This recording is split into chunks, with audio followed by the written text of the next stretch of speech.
news in detail. President Bola Tinubu has arrived in Abuja after his official visit to France and South Africa. The president arrived at the presidential wing of the Nnamdi Azikiwe International Airport, Abuja, yesterday night. This trip marks his 33rd foreign trip since assuming office 18 months ago. During his visit to France, President Tinubu met with his counterpart Emmanuel Macron and signed 2 agreements to develop critical infrastructure and ensure long-term food security. He also witnessed the signing of agreements between Nigeria and French businesses. In South Africa, President Tinubu co-chaired the 11th Binational Commission with President Cyril Ramaphosa and sought support for Nigeria's membership in the G20 nations. President Tinubu was received at the airport by top government officials, including the Minister of the Federal Capital Territory, Ian Wike, and the Secretary to the Government of the Federation, George Akume. Also in the news, the Supreme Court will set a hearing date for the suits filed by the 11 People's Democratic Party governors challenging President Tinubu's declaration of a state of emergency in Rivers State. According to the Director of Information and Public Relations at the Supreme Court, Dr. Festus Akonde, the matter will be taken up after the court resumes from its Easter vacation. The governors are questioning President Tinubu's authority to suspend a democratically elected government in any state. They filed a suit against the Attorney General of the Federation and the National Assembly, seeking a determination on whether the president's actions are constitutional. The suit raises concerns about the president's alleged threats to suspend elected governors and their deputies, arguing that such actions may violate constitutional provisions and undermine federalism principles. The governors involved in the suit are from Adamawa, Enugu, Osun, Oyo, Bauchi, Akwa Ibom, Plateau, Delta, Taraba, Zamfara, and Bayelsa states.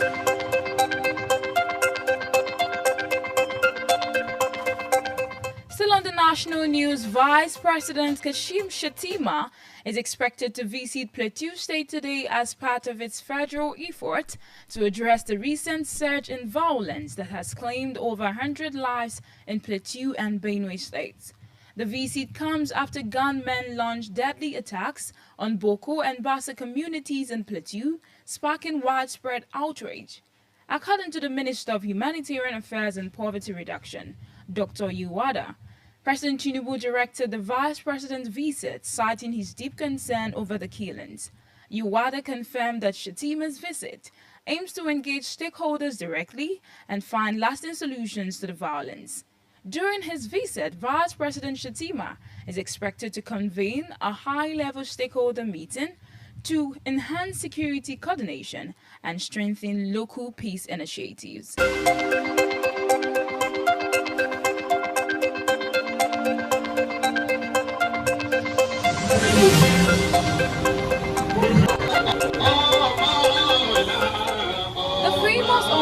Travels and tours under the leadership of its CEO, Alhaji Yusuf Olani Ayobami, recorded another milestone with the officially unveiling of its Hajj and Umrah services and the commissioning of the new office complex on Saturday, April 19, 2025 in England. In their respective remark, the chief imam of Ibadan, Sheikh Alhaji Abdul Rashid and Sheikh Ismail Adekide, emphasized the importance of Hajj to the Muslim faith and assured intending pilgrim of top-notch seamless Hajj and Umrah services with Omola Travels based on their pedigree of honesty and excellence. They eulogized the CEO Alhaji Ayobami as a trusted and generous individual of integrity and professionalism. They endorsed and recommended Omola Travels, Hajj and Umrah services as the ideal choice for the Muslim Ummah. The new office complex was jointly commissioned by the President General of Central Council of Ibadan Indigents, Barrister Sulaiman Ajewale, the Chairman of Oyo State Pilgrims Welfare Board, Sheikh Abdul Wahab, and Alhaji Oriyomi Hamzat, who doubles as Omola Hajj and Umrah Services Ambassador. Here is the report.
آمين يا رب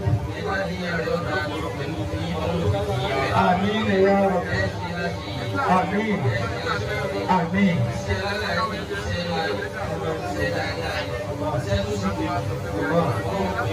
آمين آمين آمين tí wọ́n jẹ́ ààrẹ gbogbo àwọn ọmọ Ìbàdàn lílé lóko lájọ àti lẹ́yìn odi mo fi ọwọ́ gbọ́n àwọn ọmọ ọgbà mú nígbà tí bàbá ń gbé kájọ mọ̀ pé iléeṣẹ́ yìí gbogbo ara ní gbogbo alátẹ̀wọ̀ abaṣọ láìsẹ̀ owó rẹ̀ ló lẹ̀ pa bísímìlà. Allahu Akbar.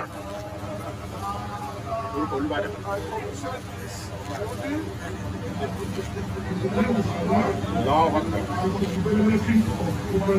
Amen. Allahu Akbar. Allahu Akbar.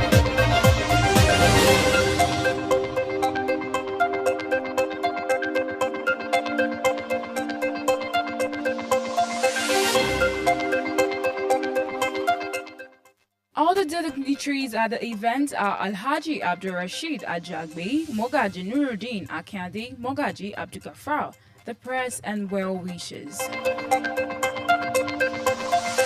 On the African news this afternoon, a 14-year-old girl has been killed by a lioness outside Nairobi, Kenya's capital city. According to the Kenya Wildlife Service, the lioness entered a residential compound near Nairobi National Park on Saturday night, jumping over a makeshift fence. The animal then attacked the girl who was inside the house with another teenager. The Kenya Wildlife Service said there was no evidence of provocation from the victims. The second teenager raised the alarm, prompting a response from the wildlife rangers and emergency teams. The teams found the girl's body near the Mbati River with injuries on the lower back. Authorities have set a trap and deployed teams to search for the lioness. They are also working to reinforce security measures, including electric fencing and early warning systems to notify communities of nearby animal movement to prevent similar attack in future.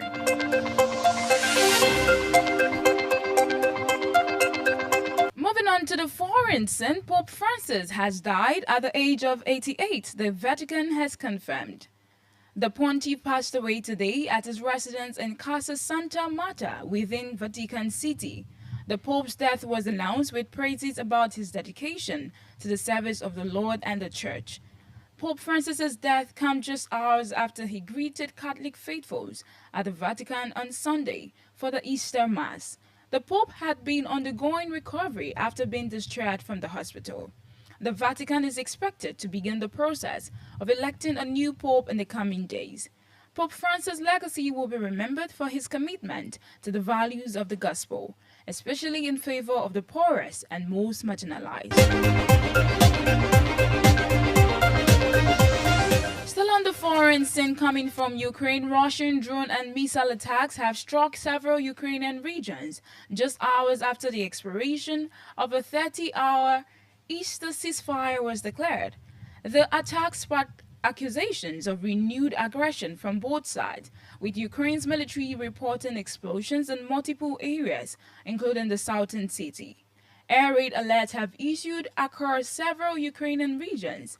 Ukraine's Air Force warned of a rocket danger and active Russian invasion in the northeast and west.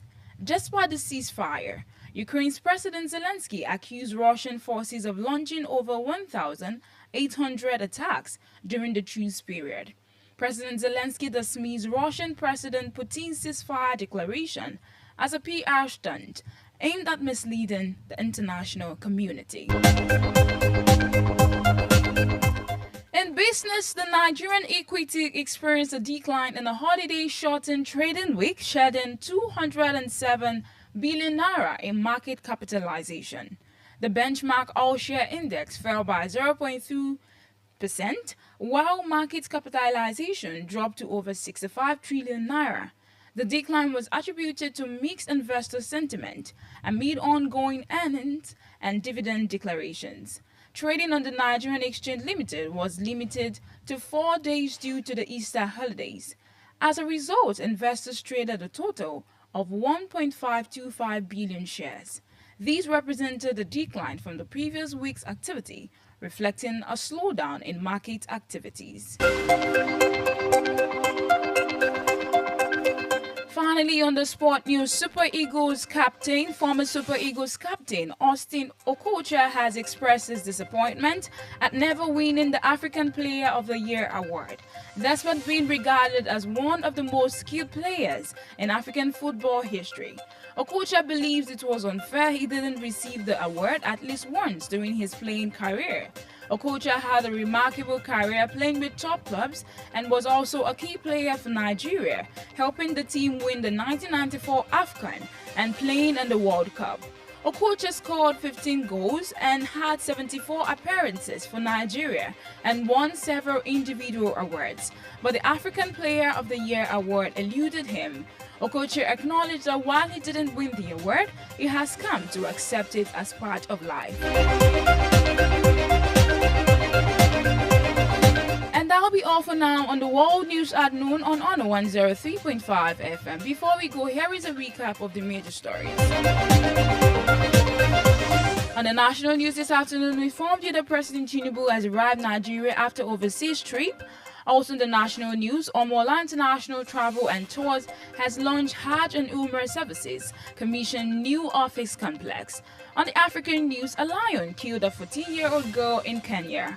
While on the foreign scene, Pope Francis has passed away at the age of 88. In business, equity markets has suffered 207 billion naira loss. In sport news, Nigerian international JJ Okocha, reflecting on career, says he deserved Africa's best player. For Eyewitness Report news mentions and news commercials, contact the On FM newsroom at 0817-675-5555 or 0913-600-1035. You can also visit our website at www.honorfm1035.net for more information. The news was compiled by Adida Mulasaka. I am Temitope Dada. Thanks for listening. And that was the news on Honor 103.5 FM. Honor and integrity, our watchword. Music. That generator carry feelings for we them up.